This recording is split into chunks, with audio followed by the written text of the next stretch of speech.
இது ஒரு ஃபன்கிறீங்க எனக்கு புரியல. அடிச்சுவீங்களா? நான் இங்க தான் உட்கார்ந்தேன். டிவார்மிங் டேப்லெட் கொடுக்கணும் அப்படின்னு சொல்லிட்டு சுபிக்ஷாவுக்கு சொல்லும் பொழுதும் விஜய் சேதுபதி வீக்கெண்ட்ல அதை பத்தி பெருசா ரியாக்ட் பண்ணல. ஸ்கூபி டூ லைக் வந்து சுபிக்ஷாவை ஒரு நாய் மாதிரி சித்தரிச்சு ஒரு டைம் பேசுனாங்க பாத்தீங்களா, அதற்கும் விஜய் சேதுபதி எந்த ஒரு விஷயமும் வந்து சொல்லல. நம்மளோட பரிதாபங்கள்ல கோபி சுதாகர் வந்து ஸ்பூஃப் ஒன்று பண்ணியிருப்பாங்கல்ல, அதாவது வந்து பார்வை மட்டும் கேட்குற மாதிரி சாண்ட்ராவை ஏன் கேட்க மாட்டீங்க, என்னோட ஹஸ்பண்ட் உங்கள் ஃப்ரெண்டோட ஒய்ஃபுக்கு இருந்தாலும் கேட்க மாட்டீங்களான்னு சொல்லிட்டு ஒரு விஷயம் பண்ணியிருப்பாங்கல்ல. அவங்க நகைச்சுவாக பண்ணாலும் அது உண்மைதான். சாண்ட்ராவை சுபிக்ஷாவை பர்சனல் அட்டாக் பண்ணிக்கிட்டு இருக்காங்க வந்த டேட் முதலாக இது வரைக்கும். அதை விஜய் சேதுபதி ஏன் ஒரு இடத்துல கூட கேட்கல அப்படிங்கிற கேள்வி எழுமா இல்லையா நண்பர்களே? அதோட வெளிப்பாடு இன்னைக்கு வந்து காலையில் ஒரு 6 மணி வாக்கில் அந்த இதை திருடுறது, அந்த நெக்லஸை திருடுறது ஒரு டாஸ்க்கு. அங்கே சுற்றி தான் எல்லாருமே உட்காந்துருக்காங்க, அங்கே தான் கண்டென்ட் போய்கிட்டு இருக்கு. ஸோ இந்த கண்டென்ட்டுக்கு நடுவில் வினோத் ஒரு ஃபைட் ஒன்று அந்த சைடு போய்கிட்டு இருக்கு. நமக்கு எல்லாருக்கும் தெரியும், ப்ரோமோ ஒன்றில் வந்த விஷயம் நான் ஆதரிக்கும் அந்த பிரச்சனை நடந்துச்சு பார்த்தீங்களா, அது ஒரு சைடு போய்கிட்டு இருக்கு.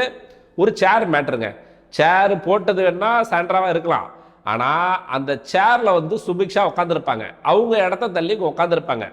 ஸோ சாண்ட்ரா என்ன சொல்கிறாங்கன்னா, நான் வருவதை பார்த்து கொண்டிருந்து நான் சேர்ல உட்காரக்கூடாதுக்கிறதுக்காக நீ சேர்ல உட்காந்துட்டேன்னு சொல்லிட்டு அந்த சேருக்கு பக்கத்துல இருக்கிற ஸ்லாப் இருக்கு பார்த்தீங்களா, அதுல ஏறி உட்காந்துருப்பாங்க. இப்போ இப்படி ஒட்டி இருக்குது சேரு. ஸோ அதனால கைப்படுது. படும்பொழுது இவங்க வந்து அதை ஒரு பர்சனலா எடுத்துக்காம ஃபன்னா அந்த கேம் ஆடணும்னு நினைச்சிருந்தா சாண்ட்ரா அந்த மாதிரி பண்ணியிருக்க மாட்டாங்க. அந்த கிளிப்பை நீங்க பார்த்துருப்பீங்க, நான் முன்னாடி போட்டிருப்பேன். அந்த கிளிப்பில் இப்படி அடிக்கிறாங்க. லிட்டரலா வந்து போன சீசன் முந்தின சீசன் நம்ம விஜய் வர்மா சொல்லுவார் பார்த்தீங்களா, பிரதீப் பாண்டியனை பார்த்து, என்னைட்டெலாம் நீ வம்பிழுத்தனா என் ஃப்ரெண்ட்ஸ் வெளியில் இருக்காங்க, எனக்கு தெரிஞ்சப்பட்டவங்க இருப்பாங்க, அவங்க இப்படி அடிச்சிருவாங்க அப்படின்னு சொல்லிட்டு மிரட்டுவான். அதை சொல்லாமல் கொள்ளாமல் மேடம் வந்து அடிச்சுட்டாங்க அப்படிங்கிறது தான் உண்மை. நான் வினோத்துக்கு சப்போர்ட் பண்ணாலும் வினோத்தோட டீமுக்கு சில இடத்துல சப்போர்ட் பண்ணாலும் நியாயம் எந்த பக்கம் இருக்கோ அங்கே தான் பேசணும். இது டாஸ்கில் விளையாடல. சாண்ட்ரா சுபிக்ஷா கூட டாஸ்க்கை பேஸ் பண்ணி விளையாடல, இல்லை டாஸ்கில் வர கண்டென்ட் மூலயமா விளையாடல. இது முழுக்க முழுக்க சுபிக்ஷா மேல இருக்கக்கூடிய வன்மங்கள். இந்த வன்மம் இன்னைக்கு வரல, டே 1ல இருந்து சுபிக்ஷா மேல ஒரு வன்மம் வந்து அப்படியே கேரி ஃபார்வர்ட் ஆகி வந்துகிட்டே இருக்கு. யாருக்குன்னா பிரஜின் மற்றும் சாண்ட்ராவுக்கு. இப்போ பிரஜின் சுபிக்ஷா டீம்ல இருக்கிறதுனால சாண்ட்ரா மட்டும் தனியா அட்டாக் பண்றாங்க. இதுதான் நிதர்சனமான உண்மை. ஒருவேளை அந்த சேர்ல வந்து சுபிக்ஷாவை தவிர வேற யாராச்சும் உட்காந்துருக்காங்க, ஒரு எடுத்துக்காட்டுக்கு பிரஜினோ இல்ல திவ்யாவோ இல்ல பார்வதியோ யார் வேணா உட்காந்துங்க, அந்த இடத்துல இந்த மாதிரி போயிட்டு இவங்க அடிப்பாங்களா, தள்ளுவாங்களா? இது எங்க எதை காட்டு தெரியுமா? Elite mind set. சுபிக்ஷாவை இவங்க பார்க்கிற பார்வையே வந்து வேற மாதிரி பார்த்துக்கிட்டு இருக்காங்க. ஸோ அதனோட வெளிப்பாடு தான் இவங்க அடிக்கடி அவங்கள மீறி வர வார்த்தைகளா இருக்கட்டும், வன்மங்களா இருக்கட்டும். இந்த சாண்ட்ரா பிரஜின் இந்த இடத்துல சுபிக்ஷாவுக்கு சப்போர்ட் பண்ணியிருப்பாரு. அவர் எதுக்காக சப்போர்ட் பண்றாருன்னா அவரோட டீம்ல இருக்காருங்கிறது முதல் விஷயம். ரெண்டாவது, ஆல்ரெடி நம்ம 2 பேரும் ஒன்னா கேம் ஆடி விஜய் சேதுபதி செருப்பு வாங்கிட்டோம், இதுக்கப்புறமும் அந்த மாதிரி பண்ணக்கூடாதுங்கிறதுக்காக சுபிக்ஷாவுக்கு சப்போர்ட் பண்ற மாதிரி ஒரு பிம்பத்தை கிரியேட் பண்றாரு. ஆனா ஃபுல் சப்போர்ட் பண்ணல. அந்த இடத்துல சாண்ட்ராவுக்கும் உங்க புருஷனுக்கு முட்டிக்குது. அதுக்கப்புறமா பிரச்சனை நடக்கும்போது அழுகுறாங்க. இந்த இடத்துல வந்து பிரச்சனை வந்து நீ கேம் ஆடு, போய் உட்காரு அப்படின்னு சொல்லிட்டு என் ஹஸ்பண்டே என்னை சொல்லிட்டாரு அப்படின்னு சொல்லிட்டு இவங்களுக்குள்ள ஒரு சண்டை ஒன்று கிரியேட் ஆகுது. இதுக்கெல்லாம் நடுவில் இந்த சுபிக்ஷா அப்படிங்கிற பொண்ணை இந்த கப்புள்ஸ் ஏன் பாடா படுத்துகிறார்கள் அப்படிங்கிறதா என்னுடைய கேள்வி. வெளியில போயிட்டு அந்த பொண்ணு அழுவுது. லிட்டரலா அவங்க வந்து கேமா ஆடலை, இதை ஃபன்னா ஆடலை, ஒரு பர்சனலாக எடுத்துக்கிட்டு தான் என்கிட்ட வந்து கேம் ஆடுறாங்க அப்படிங்கிற ஒரு உண்மையை உடைத்து விட்டார்கள். அது உண்மையான்னு கேட்டால் 100% உண்மை நண்பர்களே.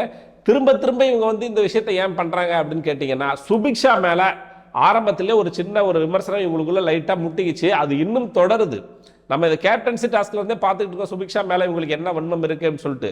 இந்த இடத்துல கூட பிரஜின் சுபிக்ஷாவுக்கு சப்போர்ட் பண்ற மாதிரி இருக்கலாம், பட் ஆனால் சப்போர்ட்லாம் பண்ணல. அந்த இடத்துல அவங்க வந்து கோ கண்டஸ்டண்டா நிரூபிச்சு போடணும். நீங்க பாத்தீங்கன்னா ஒரு 2-3 நாளா வந்து புருஷ பொண்டாட்டிக்குள்ள ஒரு சண்டை ஒன்று போயிட்டு இருக்கு. அது வேற ஒண்ணும் இல்ல, அவர் வந்து இவங்களை கோ கண்டஸ்டண்டா பாக்குறாராமா, இவங்க வந்து அதுக்கு ஒதுங்கி நிக்கிறாங்களாமா. அந்த பேண்ட் ஒன்று கட்டியிருப்பாங்கல்ல, இவங்கள்ட்ட இருந்து நான் விலகி இருக்கணும்னு சொல்லியிருப்பாங்கல்ல, அதுல இருந்து மேடம் வந்து ஒரு டிராமாவை கிரியேட் பண்ணி தான் புருஷன் வந்து தன்னை கண்டுக்க மாட்டேன். ஆக்சுவலா இந்த இடத்துல பிரஜென்ட் பண்றதா கரெக்ட் என்ன கேட்டீங்கன்னா. பிரஜன் வந்து ஒரு சரியான முடிவு தான் எடுத்திருக்காப்ல. இண்டிவிஜுவல் கேம் ஆடினாதான் 2 பேருமே வெளியில தெரிய முடியும். அது சாண்ட்ராவுக்கும் அதான் நல்லது, பிரஜனுக்கும் அதான் நல்லது. திரும்ப இவங்க சாண்ட்ரா எதிர்பார்க்குற மாதிரி புருஷன் கூடயே இருக்கணும், எல்லாத்துக்கும் சால்ரா அடிக்கணும், எல்லா பிரச்சனையும் நமக்கு வந்து சப்போர்ட் பண்ணணும் அப்படின்னு நினைச்சாங்க அப்படின்னா 100% கேம் அப்படிங்கிறது 2 பேருக்குமே ஸ்பாயில் ஆயிடும். இப்ப அவர் எடுத்த முடிவு தனியா ஆடணும் அப்படிங்கிறது அது நல்ல முடிவு, அது இந்த இடத்துல வருது. அதுக்கு நடுவுல சுபிக்ஷா என்ன பண்ணாங்க? ஏன் உங்களுக்கு அந்த பர்சனல் அட்டாக்? வினோத் கான்வர்சேஷன் போகுது, உங்களுக்குள்ள ஒரு பிரச்சனை வரும்போது நீங்க லிட்டரலா அடிக்கிறீங்க. நீங்க கிளிப்பை திரும்பியும் போய் பாருங்க. அந்த இடத்துல வந்து சுபிக்ஷா மேல தவறு கிடையாது. முழுக்க முழுக்க சாண்ட்ரா என்னும் சூனியக்காரி மேலதான் எல்லா தவறுகளும் இருக்கு. முழுக்க முழுக்க வன்மத்தோட இருக்கிறாங்க சுபிக்ஷா. இந்த பிரச்சனை தான் அடிக்கடி அப்படியே இதுவாகி கேப்டன் வந்து கேப்டன் ஒரு டம்மி, அதை சீரியஸா சொல்றாங்க. இந்த மாதிரி ஒரு கேப்டன், இந்த மாதிரி ஒரு கண்டஸ்டன்ட் பார்த்ததே கிடையாது. எதுக்கு இது வரைக்கும் இந்த பிக் பாஸ் வீட்ல வச்சிருக்கானுங்கன்னு தெரியல. வாரத்துல 3/4 நாள் வந்து உடம்பு சரியில்லை, என்னால முடியல, டாஸ்க் ஆட முடியல, காலையில மயக்கம் போட்டு வர்றாங்க. இவங்க ஒரு கேப்டனே இவங்க வந்து இது ஒரு பஞ்சாயத்து பண்றாங்க. கடைசி வரைக்கும் ஒரு உறுதியான பஞ்சாயத்து எடுத்து அதுல வந்து சாண்ட்ரா மேல தவறு இருக்கு, அவங்க அட்லீஸ்ட் லெட்டர்லாம் ஒரு சாரி கேட்கணும். இவங்க சொல்றாங்க நான் அடிக்கவே இல்லையே, என் மேல பிராண்ட் பண்றீங்க, ஸ்டாம்ப் பண்றீங்க, இந்த மாதிரிலாம் பண்ணாதீங்க. ஆக்சுவலா இவங்க பிராண்ட் பண்றது ஸ்டாம்ப் பண்றது இவங்களுக்கு நிகர் யாருமே இல்லை. ஒரு சின்ன வார்த்தை சொன்னா கூட அதை எடுத்துக்கிட்டு பெருசா ஊதி பெருசாக்குவாங்க. நம்ம வக்ரம் இருக்காரு பாத்தீங்க, சாரி விக்ரம் எப்படின்னா சொல்லலாம். நம்ம விக்ரம் இருக்கார் பாத்தீங்களா, அவர் வந்து ஐடியலா உட்காந்துருக்கீங்க அப்படின்னு சொல்லி சொல்லும் பொழுது ஐடியலான்னு எப்படிங்க நீ சொல்லலாம்? ஐடியல்லாம் சும்மா உட்காந்துருக்காங்க அப்படிங்கிறத ஐடியலா எப்படி சொல்லலாம், ஐடியல் எப்படி சொல்லலாம் அப்படின்னு சொல்லிட்டு அதை ஒரு கண்டென்ட்டா கிரியேட் பண்றவங்க. அதுக்கப்புறம் உனக்கு ஸ்பைன் இல்லையா அப்படின்னு சொல்லி சொன்னதா இருக்கட்டும். அதுக்கப்புறம் வந்து சுபிக்ஷா இப்போ வந்து இப்படி ஸ்டாம்ப் பண்ணிட்டு சுபிக்ஷா வந்து உண்மையுமே ஹர்ட் ஆகி அந்த இடத்துல வந்து பேசுறாங்க. எனக்கு உண்மையுமே அவங்க வந்து அடிச்சது வலிக்கல அப்படிங்கிறது வேற. பட் ஆனா அவங்களோட இன்டென்ஷன் என்னன்னா அடிக்கணும். அதுதான் இங்க பிரச்சனையே. அவங்க லிட்டரலா அடிக்கிறாங்க சுபிக்ஷாவை. அப்படி என்ன வன்மம், இதுக்கு என்ன ஒரு முடிவு? சுபிக்ஷாவுக்கும் உனக்கும் அப்படி என்ன வந்து படிப்போம்? சுபிக்ஷா அப்படி வந்து வன்மமா சாண்ட்ரா மேல ஒரு இதுவா இருக்கிற மாதிரி எனக்கு தோணல. உங்களுக்கு யாருக்காச்சும் தோணுச்சுன்னா சொல்லுங்க. அந்த பொண்ணு உண்மையிலுமே அந்த வீட்டில் ஒரு டம்மியா தான் இருக்கு. எதிர்த்து பேச முடியாம, கரெக்டா கேள்வி எழுப்ப முடியாம, முக்கியமா இந்த கப்புள்ஸ்ட மாட்டிக்கிட்டு இந்த சண்டையில சுபிக்ஷா வந்து போயிட்டு உட்காருங்க அப்படின்னு சொல்லி சொன்னது பிரச்சனை. அதுக்கப்புறம் இவங்க 2 பேருக்கும் கான்வர்சேஷன்ல கூட நீ சைலண்டா இரு, நான் பேசிக்கிறேன், என் பிரச்சனை அப்படின்னு சொல்லிட்டு சுபிக்ஷா வந்து ஒரு மாதிரி லிட்டரலா மிரட்டுவாப்ல நம்மால பிரச்சனை. இவங்க 2 பேருக்குள்ள சண்டையில, இவங்க ஹஸ்பண்ட் ஒய்ஃப் உள்ள சண்டைக்குள்ள அப்படி சுபிக்ஷா வந்து ஒரு பாடகாயா யூஸ் பண்ணிட்டு இவங்க ஒரு கேம் ஆடுறாங்க. அதுக்கு நடுவில் அந்த பொண்ணை லிட்டரலா அடிச்சுட்டாங்க அப்படிங்கறதுதான் ஒரு நிதர்சனமான உண்மை.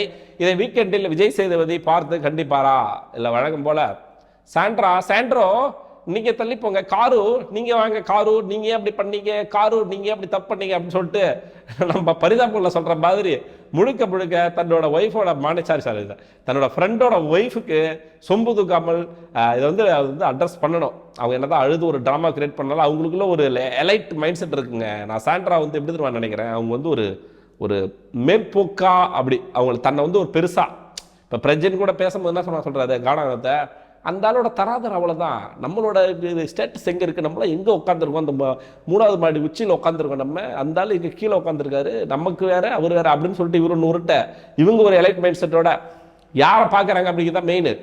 இவங்க பாக்குறது ஃபுல்லா சுபிக்ஷா, கானா வினோத் இந்த மாதிரி ஆட்களை. நீ என்னதான் கானா வினோத் இந்த சைடு சப்போர்ட் பண்ணியிருந்தாலும் இவங்களுக்கே தெரியாம இவங்க 2 பேரை வந்து இவங்க இப்படிதான் நினைக்கிறாங்க அப்படிங்கிறதா நிதர்சனமான உண்மை. வீக்கெண்டில் விஜய் சேதுபதி கண்டிப்பாரா என்ன அப்படிங்கிறத பொறுத்து வந்து பார்க்கலாம். ப்ரோமோ 2 வந்திருக்கு, ஒரு தரமான சம்பவம் வந்திருக்கு. எரிந்து கொண்டு இருந்த அந்த இது வந்து ஃபுல்லா பஸ்ட் அவுட் ஆகி திவ்யா வர்சஸ் கமருதீன் அப்படிங்கிற மாதிரி ஒரு ஃபைட் ஒன்று கிரியேட் ஆயிருக்கு. அது என்னங்கிறத லைவ்ல பார்த்து டீட்டெயிலா பேசலாம். ஸோ அதுவரை உங்களிடமிருந்து விடைபெறுவது நான் ஏவி.